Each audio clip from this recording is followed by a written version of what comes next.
With Valentine's Day on the horizon, many of us are thinking about spending time with someone special.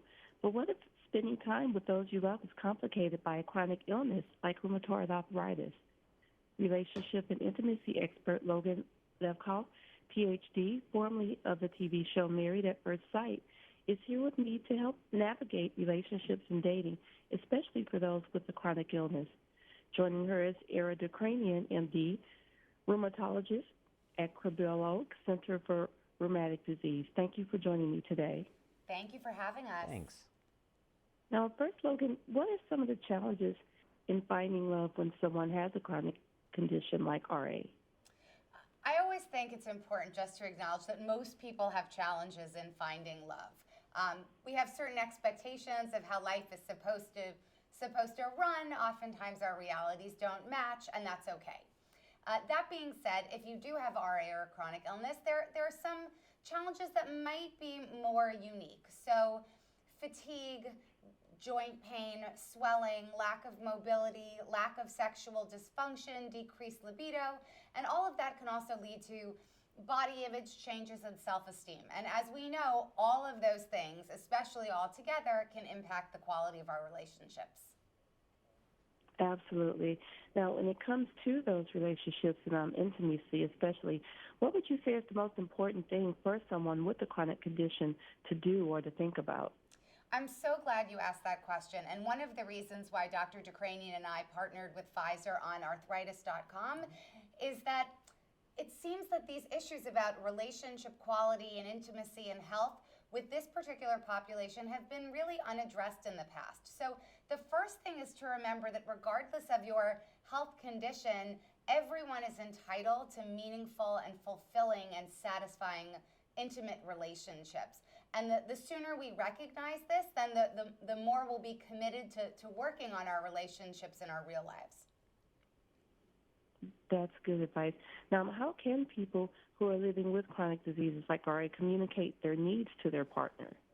It's a matter of being thoughtful and honest and first actually thinking about what your needs are. There are so many times that we worry about taking care of everyone else and our own needs go to the back burner and we tend to forget about them. So good communication is really about being thoughtful. It's about owning, being accountable for yourself, using statements that begin with I instead of you, and really being a good listener and considering what your partner has to say, what he or she may think, and to recognize that we can't possibly make assumptions about what someone else is feeling. We just don't know. Those are great tips there. Now, doctor, we're talking about RA today. Can you tell us what is rheumatoid arthritis and how many people in the U.S. have it?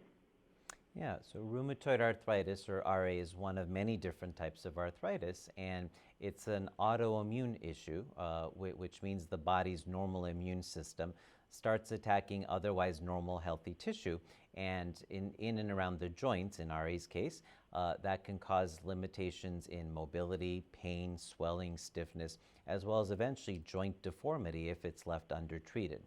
As far as the estimates, in the United States, there's about 1.5 to 2 million people living with rheumatoid arthritis.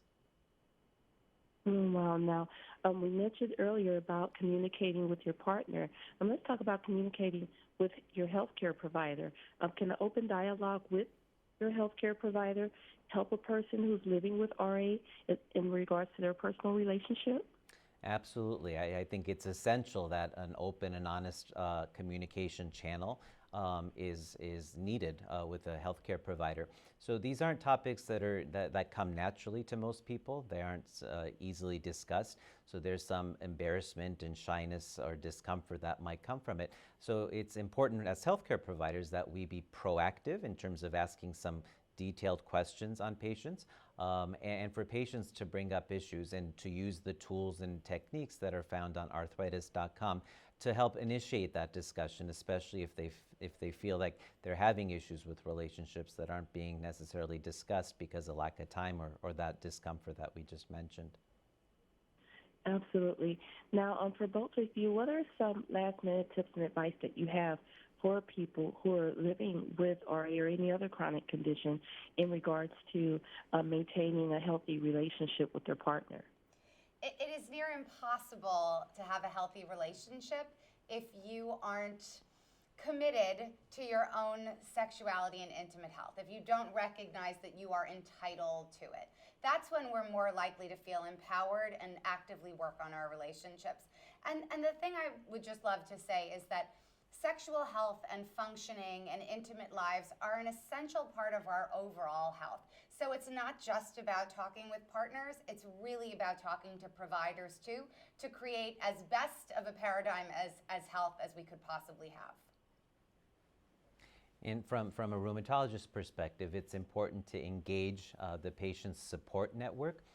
So whether that be a partner or spouse or a family member or a close friend, to help navigate some of the issues, to remind patients how they may have felt if they feel fine on the day of the visit, how they felt 2 weeks ago, or to remind them about issues that were discussed during that office visit.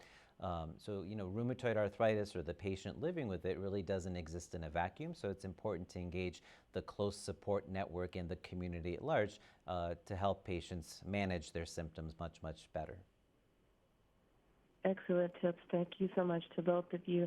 And just like they mentioned earlier, for more information, as well as tips and advice on how to maintain your relationship with the chronic condition, visit www.arthritis.com. Thank you so much again for joining me today. It's been a pleasure. Thank you for having us. Thank you very much.